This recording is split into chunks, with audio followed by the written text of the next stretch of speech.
Come home right now. My lunch is obviously more important." That booming voice echoed throughout the room during my father's funeral. The voice belonged to my stepmother. She likely sat at home, doing nothing, while we mourned my father, who had passed away at 55. I was stunned, and beside me, my stepfather was visibly trembling. It was trembling from anger. He immediately declared to my stepmom, "We're getting a divorce," and hung up the phone. The funeral proceeded without further incidents, but my relentless stepmom showed up later to say I was wrong. "My name is Zoe, and I'm 28 years old. My husband, who is 2 years older, is named Mike. When we got married, we began living with my in-laws. At first, I had wanted a life just for the two of us, but my Mill insisted on us moving in with her. She claimed to be lonely without her son around. But that wasn't the real reason. She wanted me to serve as a convenient housekeeper. On the first day we moved in, she told me, "Zoe, you'll be handling all the housework from now on. You're the daughter-in-law. It's a given." By emphasizing the word daughter-in-law, she made sure I had no way out. I had planned to continue working, assuming that she'd help out. But then came her declaration. Since that day, I juggled work and household chores. As for my Mill, she seemed to be out most days. When she was home, she insisted I prepare her lunch. I often fumed internally, thinking she could at least feed herself, but never said it out loud. If I spoke up, she'd retaliate with, "How dare I'll talk back to her Mill. Maybe you should make my lunch every day." Not sure if I'll eat it though, LOL. I can't even be sure if she's eating the lunch I prepare, so speaking up about it is out of the question. I simply grit my teeth and endure my days with my Mill, saying nothing. I put up with this for a year.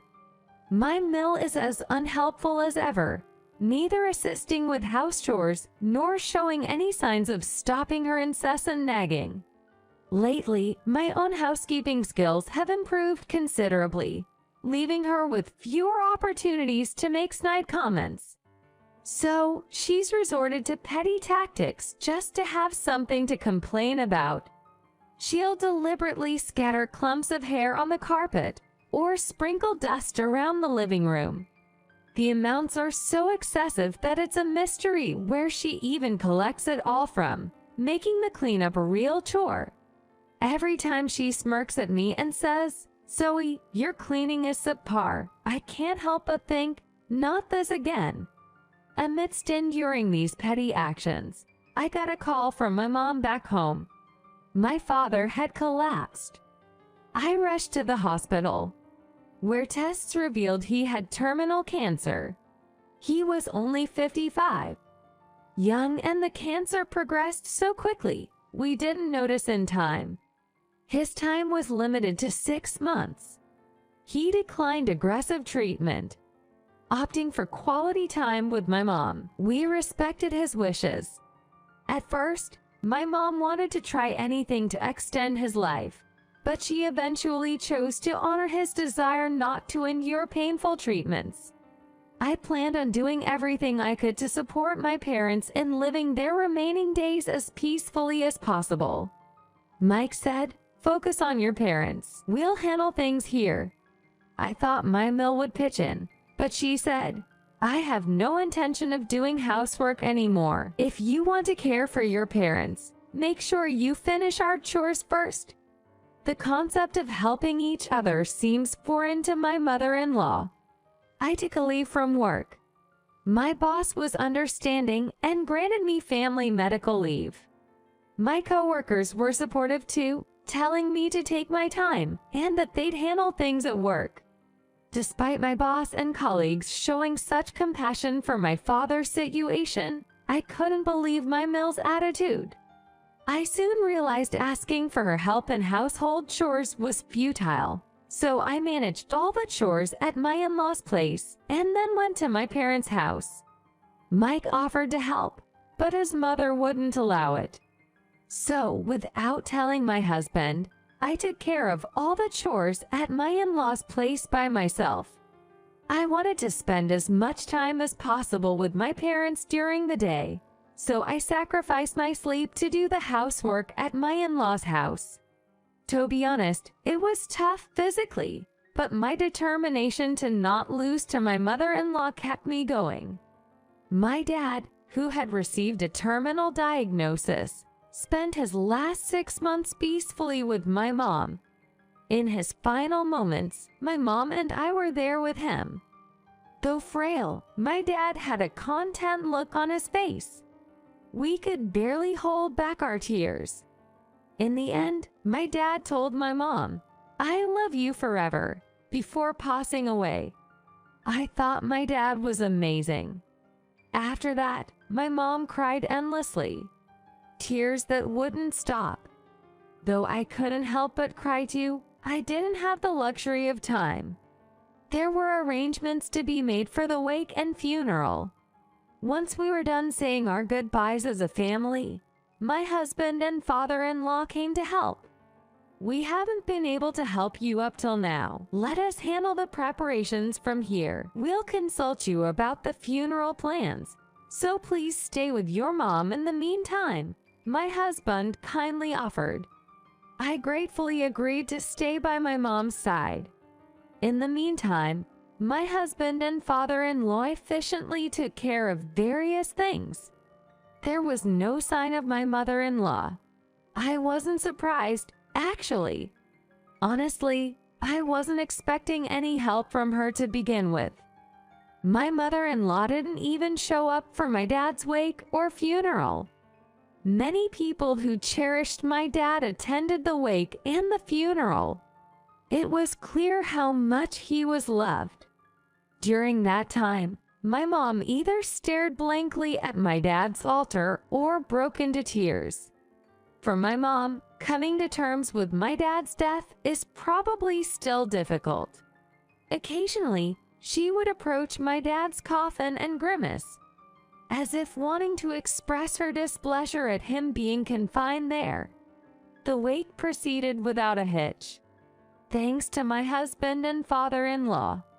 Yet, my father-in-law still apologized for my mother-in-law's absence, promising she would be at the funeral the next day.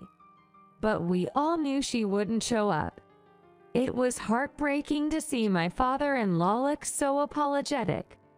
The next day, the weather was perfect for sending my dad off.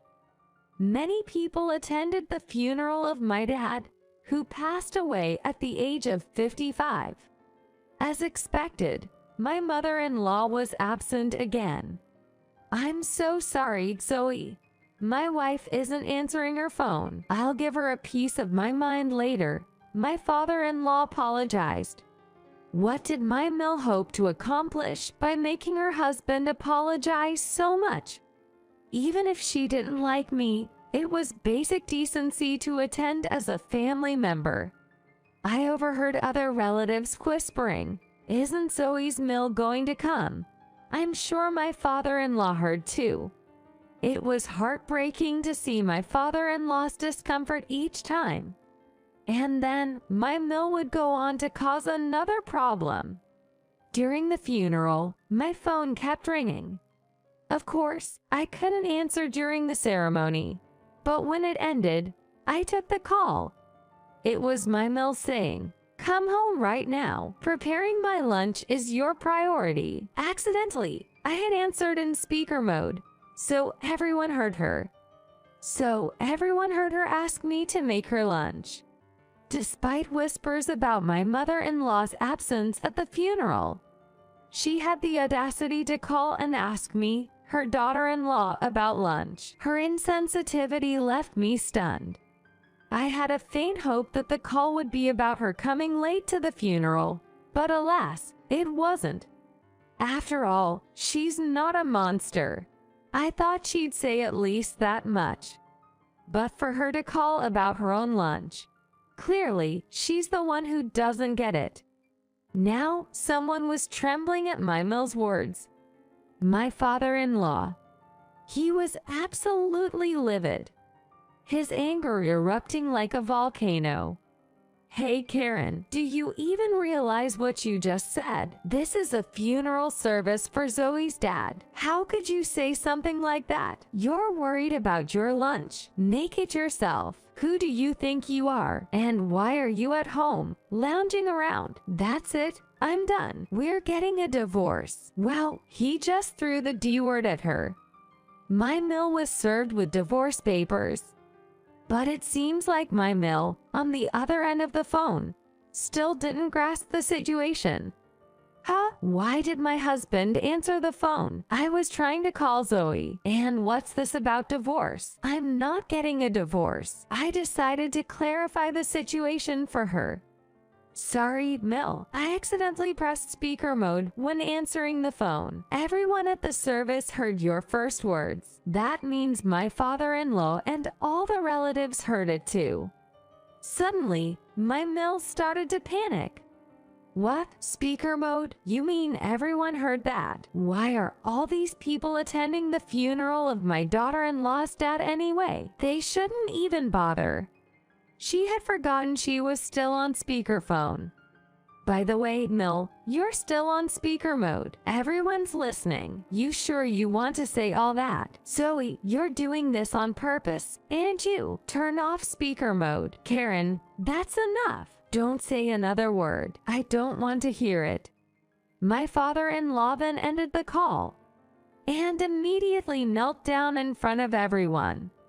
Ladies and gentlemen, I apologize for the uncomfortable situation. My wife has been rude on this significant day, and I'll make sure she takes responsibility later. Can we please proceed? At the funeral, people were saying, it's totally the Mill who's at fault. The father-in-law shouldn't have to apologize. He must have a tough time with a wife like that. Zoe must have had a hard time, and so on. The crowd had condemning words for my Mill, forgiving words for my father-in-law, and sympathetic words for me. Then my mom came over. Let's continue the funeral for Dad. The mood seemed to shift back to paying respects. After the cremation, we all went back to my family home. We'd heard from the funeral staff that a disheveled middle-aged woman had shown up yelling Dad, but had been sent away. It was probably my Mill, but I didn't mention it to my father-in-law. I couldn't care less about her trying to get back in his good graces by showing up. Later, my father-in-law apologized to my mom again. I'm really sorry for the disturbance today. Though it was all my Mill's fault, it was heartbreaking to see my father-in-law having to clean up the mess.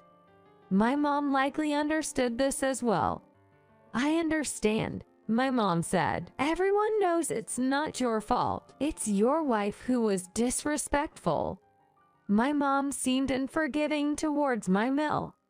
Probably because she now understood the ongoing mistreatment I'd been enduring. During the last 6 months with my dad, I'd show up at my parents' looking tired. Mom must have been wondering why. I think all the dots connected for her now. That's probably why she unhesitatingly called out my Mill as bad. The doorbell rang. I thought it might be someone who couldn't attend the funeral. There stood my Mill, disheveled but somewhat dressed for the occasion. I was taken aback. My husband noticed my reaction. What's going on? Who is it? It's your mom. Seriously? My husband peered at the screen as well. What's she doing here now? I just reported that my mother-in-law showed up at the funeral home. My husband said, so she's here to protect herself after Dad told her he wants a divorce? Ha, just ignore her. Let's pretend we're not home. Even though he said that, my father-in-law's car is parked in the driveway. Can we really pretend we're not home? I started to worry.